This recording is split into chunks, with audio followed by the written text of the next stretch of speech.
Friends, Vijayawada పేరు వినగానే మనకు ముందుగా గుర్తుకొచ్చేది విజయవాడ కనకదుర్గమ్మ దేవి ఆలయం. దర్శనం చేతేనే కష్టాలు కడతీర్చే దేవతగా, అమ్మ అని పిలవడంతోనే పలికే తల్లిగా, ఈ వీడియోలో మనం దుర్గాదేవి ఎలా ఆవిర్భవించింది, అమ్మవారికి కనకదుర్గాదేవి అనే పేరు ఎలా వచ్చింది, మరెన్నో విషయాలు మనం ఈ వీడియోలో తెలుసుకుందాం. వీడియో స్కిప్ చేయకుండా చివరి వరకు చూడండి. పురాణాల ప్రకారం మహిషాసుడు అనే రాక్షసుడు బ్రహ్మదేవుడు ఇచ్చిన వరంతో అపారమైన శక్తులు పొందుతాడు. దేవతలపై యుద్ధం చేసి స్వర్గాన్ని ఆక్రమించుకుంటాడు.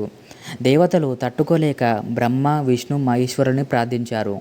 అప్పుడు త్రిమూర్తుల శక్తి కలిసి ఒక దివ్యమైన శక్తిగా అవతరించింది. ఆ దివ్యశక్తి రూపమే దుర్గాదేవి. తర్వాత దేవి సింహవాహనంపై యుద్ధరంగంలోకి ప్రవేశించి రాక్షసుడైన మహిషాసుడితో యుద్ధం చేసి మహిషాసురుని సంహరించింది. అలా అమ్మవారి రూపమే మహిషాసురమర్దిని అని అంటారు. పూర్వకాలంలో ఇంద్రకీలుడు అనే యక్షుడు అమ్మవారి కోసం భూమిపై ఘోరమైన తపస్సు చేయడం మొదలు పెడతాడు. తన తపస్సుకు మెచ్చిన దేవి కరుణించి ఏం వరం కావాలో కోరుకోమంటుంది. అప్పుడు ఇంద్రకీలుడు ఇలా అంటాడు: అమ్మ, నిరంతరం నీవు నా హృదయంలోనే నివాసంగా ఉండాలి, అదే నా కోరిక అని కోరుతాడు.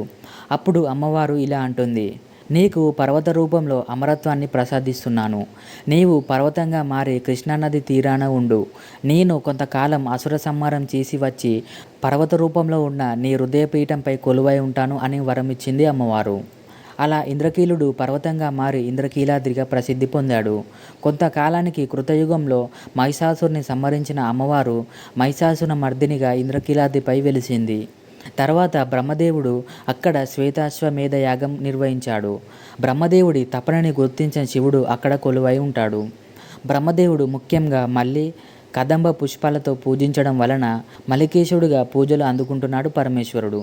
తర్వాత శంకరాచార్యులు గారు ఇక్కడికి వచ్చినప్పుడు మల్లికేశ్వర లింగం అదృశ్యంగా ఉండటం గ్రహించిన శంకరాచార్యులు గారు ఆ లింగాన్ని అమ్మవారి ఆలయంకి ఉత్తరంలో పునఃప్రతిష్ఠించారు. తర్వాత శంకరాచార్యులు గారు ఆలయంలో శ్రీచక్రాన్ని ప్రతిష్ఠించి సహస్రనామాలతో అర్చించే విధాన్ని ఏర్పాటు చేశాడు. అమ్మవారిని ఉగ్రరూపం నుండి శాంతింపచేశాడు అని పురాణాలు చెబుతున్నాయి. విజయదశమి నాడు జరిగే శరన్నవరాత్రి వేడుకలు చాలా అద్భుతంగా నిర్వహిస్తారు. చెడుపై విజయానికి చిహ్నంగా విజయవాడ కనకదుర్గమ్మ దేవి ఆలయం అని అంటారు. ఇప్పుడు మనం అమ్మవారికి కనకదుర్గాదేవి అనే పేరు ఎలా వచ్చిందో తెలుసుకుందాం. పూర్వం మాధవవర్మ అనే ఒక రాజు ఆ ప్రాంతాన్ని పరిపాలిస్తుండేవాడు. ఆ రాజుకి చాలా సంవత్సరాల తర్వాత ఒక కుమారుడు జన్మించాడు. ఒకరోజు ఆ కుమారుడు రథంపై బయలుదేరుతాడు. ఆ రథం యొక్క గుర్రాల్ని అదుపు చేయడం అంత సులభం కాదు. అలా వెళ్తున్న రథం కింద పడి ఒక చిన్న పిల్లవాడు చనిపోయాడు. దాంతో కుమారుణ్ణి కోల్పోయాను అని ఆ తల్లి బాధతో న్యాయం చేయమని రాజు వద్దకు వచ్చి ప్రార్థించింది. మాధవవర్మ రాజు ఈ నేరానికి శిక్ష ఏంటి అని అడుగుతాడు.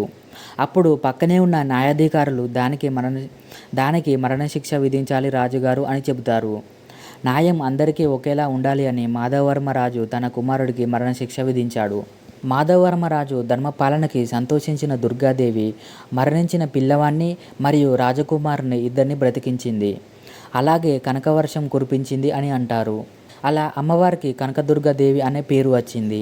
అలా అమ్మవారిని కనకదుర్గాదేవి అని భక్తులు పిలుస్తారు. దేవాలయ గర్భగుడిలో అమ్మవారు ఇలా ఉంటారు.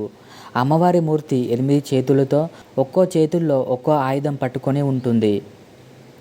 మరియు అమ్మవారు త్రిశూలం పట్టుకొని మహిషాసురుని సంహరిస్తున్న భంగిమలో దర్శనమిస్తుంది. పురాణాల ప్రకారం విజయవాడ దుర్గమ్మ ఆలయంని అర్జునుడు నిర్మించాడు అని అంటారు. అర్జునుడు ఇంద్రకీలాద్రిపై తపస్సు చేసి శివుడి నుండి పాశుపశాస్త్రాన్ని వరంగా పొందాడు అని అంటారు. తను చేయబోయే యుద్ధంలో విజయం దక్కాలని పరమేశ్వరుని కోరుతాడు. అందుకే ఆ ప్రాంతానికి విజయవాడ అనే పేరు వచ్చింది అని అంటారు. ఇక్కడ అమ్మవారు సౌమ్య రూపంలో భక్తులకు దర్శనమిస్తుంది. అమ్మవారి ఆశీస్సులు మన అందరి మీద ఉండాలని కోరుతూ ఈ వీడియో ఇక్కడితో ఎండ్ చేస్తున్నా. మీకు కనుక వీడియో నచ్చినట్టయితే లైక్ చేసి ఫ్రెండ్స్ అండ్ ఫ్యామిలీతో షేర్ చేయండి. మరో వీడియోతో మీ ముందుకు వస్తాను. Thanks for watching.